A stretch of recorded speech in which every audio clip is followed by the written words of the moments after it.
Hello. आप सभी को मेरा प्यार भरा नमस्कार। आज मैं आपके सम्मुख आदिकाल के प्रमुख कवि चंद वरदाई द्वारा रचित पृथ्वीराज रासो की जानकारी लेकर के प्रस्तुत हूँ। पृथ्वीराज रासो की जानकारी से पूर्व चंद वरदाई का संक्षिप्त परिचय आपके सम्मुख प्रस्तुत कर रहा हूँ।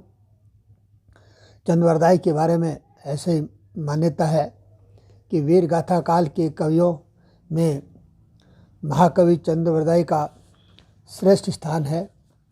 वे महाराजा पृथ्वीराज के राजकवि और मित्र थे। उन्होंने महाराजा पृथ्वीराज के जीवन की प्रमुख घटनाओं के आधार पर पृथ्वीराज रासो नामक काव्य की रचना की। यह हिंदी का प्रथम महाकाव्य है और इसमें महाराज पृथ्वीराज की वीरता का विस्तार के साथ वर्णन किया है। हिंदी के महाकाव्य में सबसे बड़ा ग्रंथ है। इसकी रचना लगभग 2500 पृष्ठों में हुई है और यह 69 अध्याय में विभाजित है। इस समय पृथ्वीराज रासो की कोई भी शुद्ध प्रति प्राप्त नहीं होती। ऐसा विश्वास किया जाता है कि अपने मूल रूप में यह ग्रंथ वर्तमान प्रतियों की तुलना में पर्याप्त संक्षिप्त रहा होगा। जिस समय इसकी रचना की गई उस समय तक मुद्रण कला का आविष्कार नहीं हुआ था। उस समय श्रेष्ठ काव्य ग्रंथों की हस्तलिखित प्रतियां तैयार की जाती थी। इन्हें राज्यसभा में सुरक्षित रखा जाता था। कवियों के वंश में भी इनको धरोहर के रूप में रखा जाता था। खेद है कि भारतवर्ष पर मुसलमानों ने आक्रमण के कारण वीरगाथा काल के काव्य ग्रंथ अपने मूल रूप में प्राप्त नहीं होते। पृथ्वीराज रासो की भी यही स्थिति है। इस काव्य में बाद के कवियों द्वारा अनेक प्रसंगों का समावेश किया गया, अतः इसका वर्तमान रूप प्रामाणिक नहीं है। यद्यपि यह ठीक है कि पृथ्वीराज रासो प्रामाणिक ग्रंथ नहीं है, तथापि यह अपने युग की साहित्य धारा का पूर्ण रूप से प्रतिनिधित्व करता है। बाद में मिलाए गए काव्य प्रसंगों के कारण इसके भाव तत्व और कला तत्व की शुद्धता को पर्याप्त हानि पहुंची है। फिर भी यह एक सराहनीय कदम है। प्रिय विद्यार्थियों, इसमें वीर रस को प्रमुख स्थान प्राप्त हुआ है, अतः इस कृति में वातावरण को प्राय ओजपूर्ण रूप में उपस्थित किया गया है। राजस्थान के चारण कवि वीरगाथा काल के युद्धों में सेना के साथ स्वयं जाया करते थे और अपनी कविताओं से सैनिकों का उत्साह बढ़ाया करते थे। नित्य प्रति के युद्ध को देखने और उसमें भाग लेने के कारण उन्हें वीर रस के लिए आवश्यक तत्वों का अनुभव हुआ करता था। कविवर चंद वरदाई के साथ भी यह बात उतनी ही सत्य है। उन्होंने वीर रस का व्यापक चित्रण किया है और उनके सहायक रसों के रूप में रौद्र रस, भयानक रस, विभत्स रस भी उनकी काव्य रचना में यथास्थान प्राप्त होते हैं। उदाहरण के लिए युद्ध के अवसर पर महाराज पृथ्वीराज की क्रियाओं का एक चित्रण देखिए।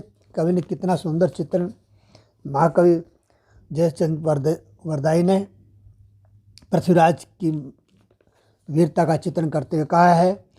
उठी राज पृथ्वीराज बाघ मनो लग वीर नट, कढ़त तेग मन बेग लगत मानो बीजू झट घट, थकी रहे सूर कौतिक गगन, रंगन मगने भई शौन घर, रंगन मगने भई शौन धर, हृदय हर्षि वीर जग्गे हुलसी, हुरेऊ रंग नव रत्वर। इस प्रकार वीर रस के पश्चात पृथ्वीराज रासो में श्रृंगार रस को भी मुख्य स्थान प्राप्त हुआ है। इसमें श्रृंगार रस के संयोग और वियोग दोनों पक्ष प्राप्त होते हैं। इसी प्रकार नीति से संबंधित उक्तियों की रचना कर कवि ने इसमें शांत रस का भी पर्याप्त समावेश किया है। इस प्रकार की उक्तियाँ पृथ्वीराज रासों में स्थान स्थान पर बिखरी पड़ी हैं।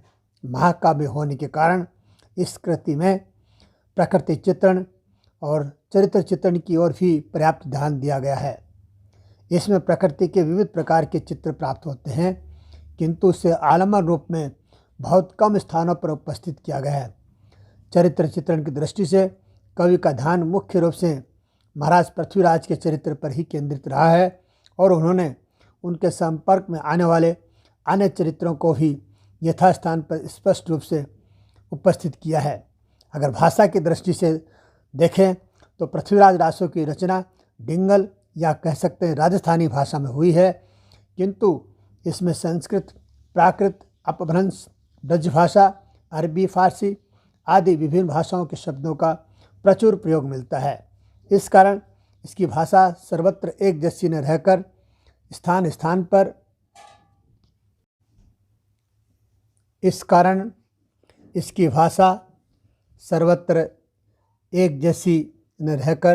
स्थान स्थान पर बदल गई है।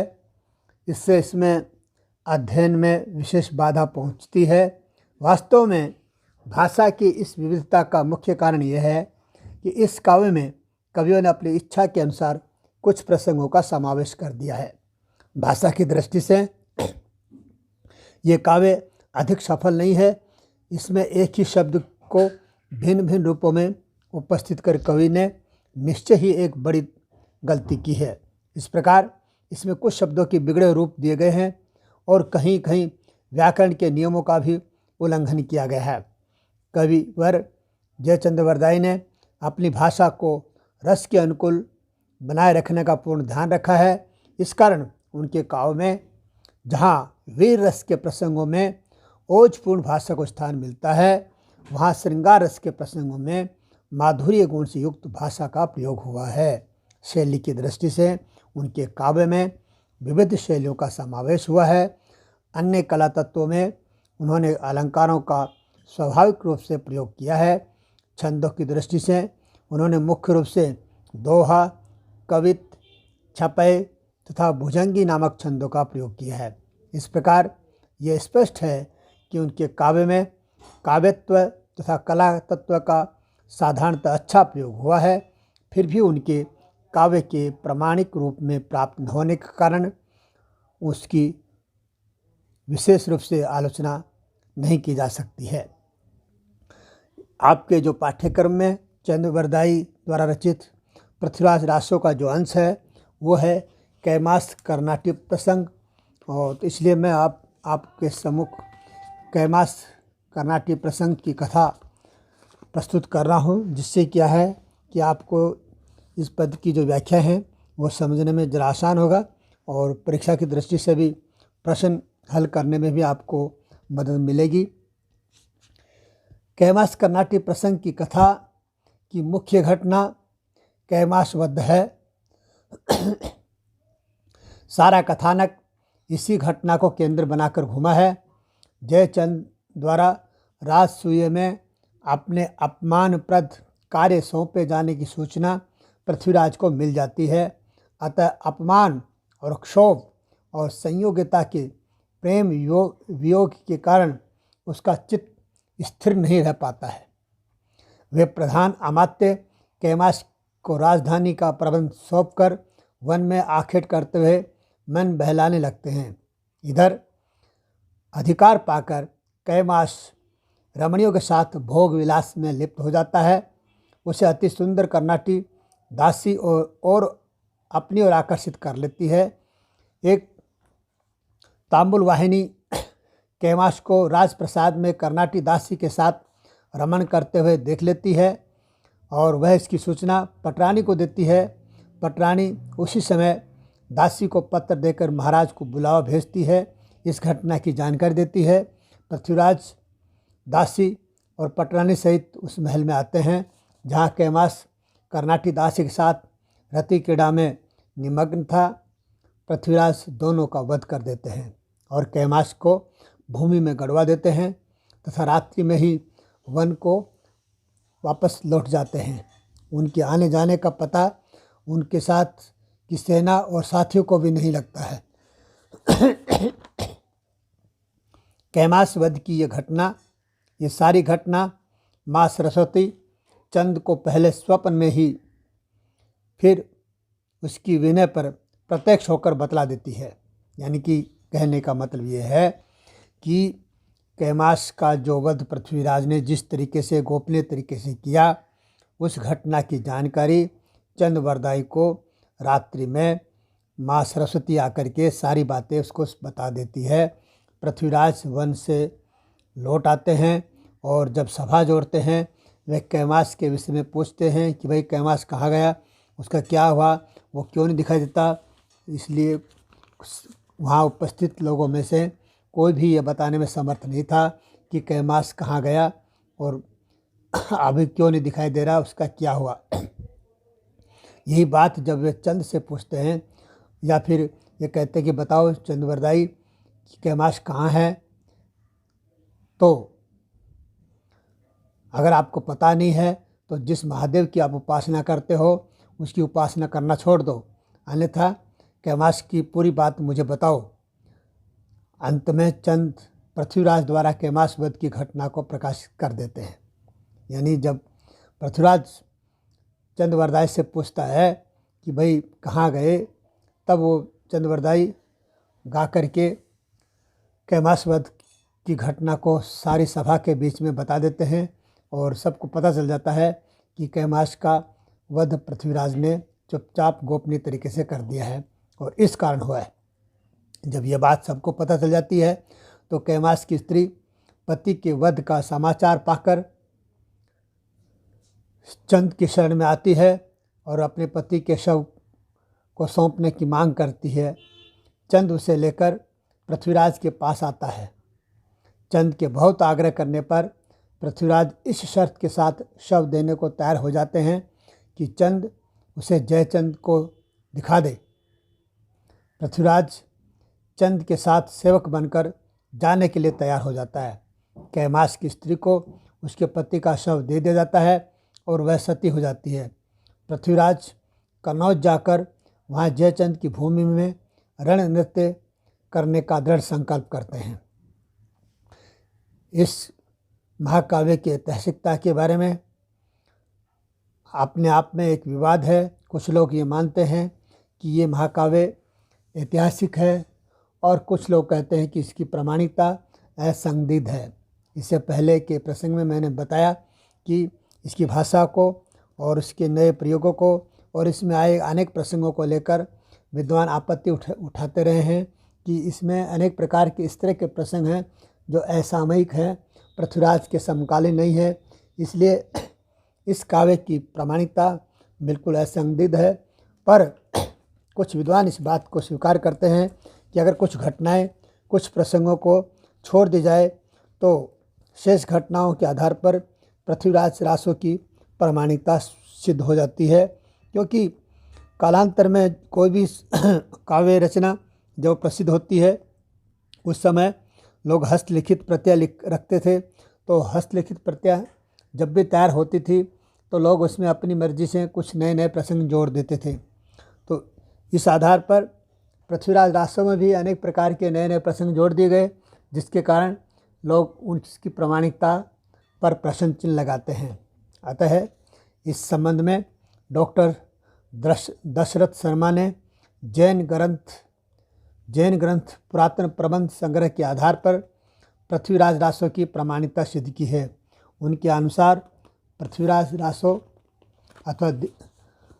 रासो में दिल्ली का शासक था, जयचंद का शत्रु था। उसके दो मंत्री थे, जिनमें एक दाहिमा वंश का कैमास और दूसरा प्रताप सिंह सिरमाल था। प्रताप सिंह के कहने पर राजा पृथ्वीराज ने कैमास का वध कर डाला, परंतु पृथ्वीराज रासो में कैमास वध का कारण उसका कर्नाटी दासी से रति क्रीड़ा करना ही दिखा दिया गया है। यही अंश सभी विद्वानों ने प्रामाणिक माना है। यानी डॉक्टर दशरथ शर्मा ने जैन ग्रंथों के आधार पर कैमास वध की घटना को प्रमाणित किया है, पर पृथ्वी राशों में यह घटना थोड़ा सा बदल करके आई है, परंतु घटना तो इस तरह के इतिहास में घटी थी, तो इसलिए पृथ्वीराज राशों को पूरी तरह काल्पनिक नहीं कहा जा सकता। प्रबंध कौशल की दृष्टि से अगर देखें तो कैमास कर्नाटी प्रसंग पृथ्वीराज राशों की एक अवान्तर घटना है। यह घटना पृथ्वीराज के कनौज गमन की पृष्ठभूमि तैयार करती है, साथ ही स्वतंत्र रूप से कथानक प्रवाह में प्रबंध कौशल बना रहता है। इस तरह से प्रश्न यह उठता है कि किसी ताप में चौहान का मन स्थिर नहीं है। कथानक का प्रारंभ इस प्रकार हुआ है। तिहि तप आसेटक भमई, थिर न रही चौहान, वर प्रधान जुग्नि पुरई, धर रसई परवान। तिहि तप वाक्य इस समय की घटनावली का संबंध पूर्व के समय की घटनाओं से जोड़ देता है। प्रश्न ये भी उठता है कि ताप में चौहान का मन स्थिर नहीं है, अतः जिसके कारण वह दिल्ली का शासन प्रधान अमात्य कैमास को सौंपकर वन में शिकार करता हुआ मारा फिरता है। इसका उत्तर इससे पहले के समय जयचंद का राजसूय और संयोगिता का प्रेमानुष्ठान में मिल जाता है। जयचंद ने राजसूय यज्ञ का आयोजन किया और उसमें पृथ्वीराज को अपमानित करने के लिए उसकी प्रतिष्ठा के विरुद्ध द्वारपाल का काम सौंपा। पृथ्वीराज इस अपमान में तप रहा है और संयोगिता पृथ्वीराज पर पहले से ही अनुरक्त थी। उसके प्रेमानुष्ठान का भी पृथ्वीराज को पता लग चुका था, अतः जयचंद के द्वारा किया हुआ अपमान या संयोगिता के प्रेम वियोग में तप्त होकर पृथ्वीराज का मन अस्थिर हो रहा है। वे राजकाज कैमास को सौंपकर वन वन में मारे फिरते हैं। इस प्रकार कैमास कर्नाटी प्रसंग समय पूर्व कथा से श्रृंखला जोड़ देता है। कथानक का प्रारंभ पृथ्वीराज की अस्थिरता दिखाकर बड़ा ही स्वाभाविक हुआ है। मन की इसी अस्थिरता के कारण आगे चलकर यह साधारण से अपराध पर कैमास जैसे वीर और योग्य प्रधानमंत्री का वध कर देते हैं। इस प्रकार कैमास की घटना जो है वो कैमास के वध के साथ समाप्त हो जाती है और आपके पाठ्यक्रम में इसी घटना से संबंधित जो पद हैं वो व्याख्या की दृष्टि से दिए गए हैं। मैं अगले वीडियो में उन पदों को व्याख्या की दृष्टि से एक एक करके उठाऊंगा। आप कृपया जुड़े रहें और अगला वीडियो ज़रूर देखें ताकि आपको इनके पदों की व्याख्या ठीक से समझ में आ जाए। और इसी के साथ आप सबको मैं बहुत बहुत धन्यवाद।